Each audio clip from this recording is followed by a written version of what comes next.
I mean, I am dyslexic, and therefore I think I've been very good at keeping things simple because as a dyslexic, I need things to be simple for myself, and therefore Virgin, I think, when we launch a financial service company or a bank, we do not use jargon. Everything's very clear cut, very simple, and I think people have an affinity to the Virgin brand because we don't talk above them or talk down to them. I mean, I think a lot of people do not have the courage to try to start a business, and all I would say, I mean, I've written a book called "Screw It, Just Do It," and it basically is trying to say to people, just give it a try. Actually, sometimes a very, very small amount of money is all that's needed to start a company. I mean, my mother found a bracelet on the street and she handed it into the police station, and after 3 months the police let us sell it, and the couple of $100 was really critical at a critical time in the development of our business. So all I say, just give it a go, and good luck on that one. I think the most important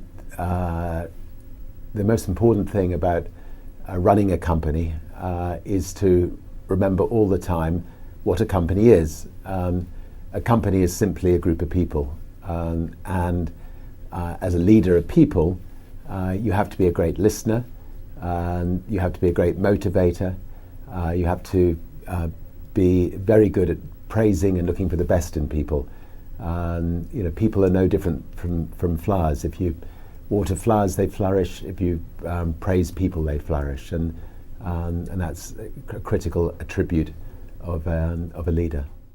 There's a very thin dividing line between success and failure when you start a business from scratch. And if you don't have enough money to pay the bills, you go the wrong side of that dividing line. And if you can somehow get enough money to pay the bills, you stay the right side of that dividing line. I've always been running faster than perhaps I should, and I have great difficulty saying no to things, so keep on taking on new things. And we've just managed to stay the right side of the dividing line over the last 50 years in business. But equally, in those early days, when you're starting a business without any financial backing, it's easy to slip the wrong side. And in fact, most entrepreneurs do slip the wrong side. And the important thing is then just to pick yourself up. And start again, and if it doesn't work at that time, keep going until you do succeed, and not to give up.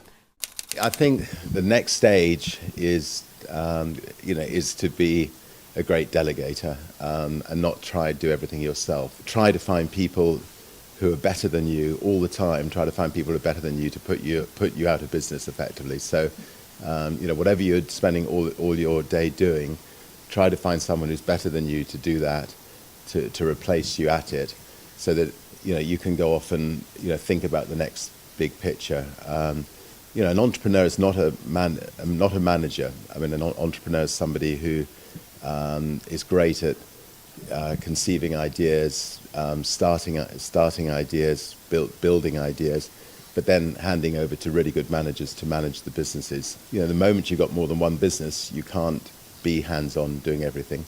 I don't actually think that the stereotype of a business person treading all over people to get to the top, generally speaking, works. I think if you treat people well, people will come back and come back for more. And it's a very small world. I actually think that the best way of becoming a successful business leader is dealing with people fairly and well, and like to think that's how we run Virgin.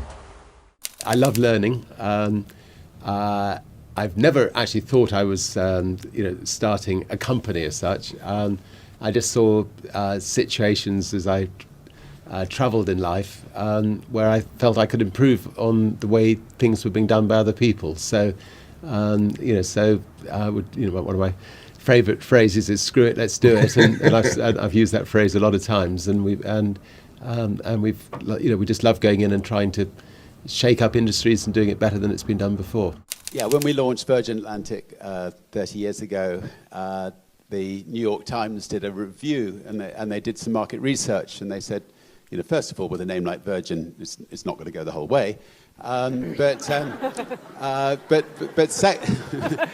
secondly, that they did market research which said only 7% of people would fly on an airline called Virgin, and we put our hands up and said 7% would be just fine. So so we carried on with it. But there were a lot of skeptics out there, and there always will be lots of skeptics when you want to start something new. Everybody will tell you why it's a bad idea, why you shouldn't do it, why you'll lose everything you've got, and in the end you just got to get out and try to prove them wrong. But good luck. I think the word business, it becomes the business, but what you're doing is you're painting a picture. You're trying to create something to make a difference to other people's lives. You have a blank canvas, and you're filling in every little bit of that canvas to get every single little detail right.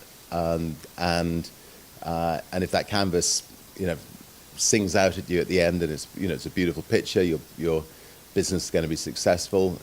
If bits of the canvas are not quite right, your business may fail. So if you set up to change people's lives, you've got to get every single little detail right. You've got to make sure that the people that you're working with 100% believe in what you're trying to do, and you've got to make sure that what you're trying to do is worthwhile spending your time on, and at the end of the day, you want to be sure that the people's lives you've affected, you've really you've affected them and benefited them, and if you get all that right, hopefully you'll be able to pay the bills at the end of the year.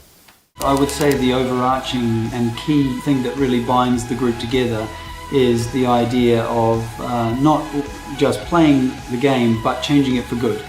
I think Richard embodies the principles better than anyone I've ever worked with and anybody that I know, because he's very focused on business, on starting new businesses, on making sure that he's got the right people in the businesses, but also on doing things differently and really changing the game. And I think that it's the combination of those that sets him apart as the great entrepreneur of his generation.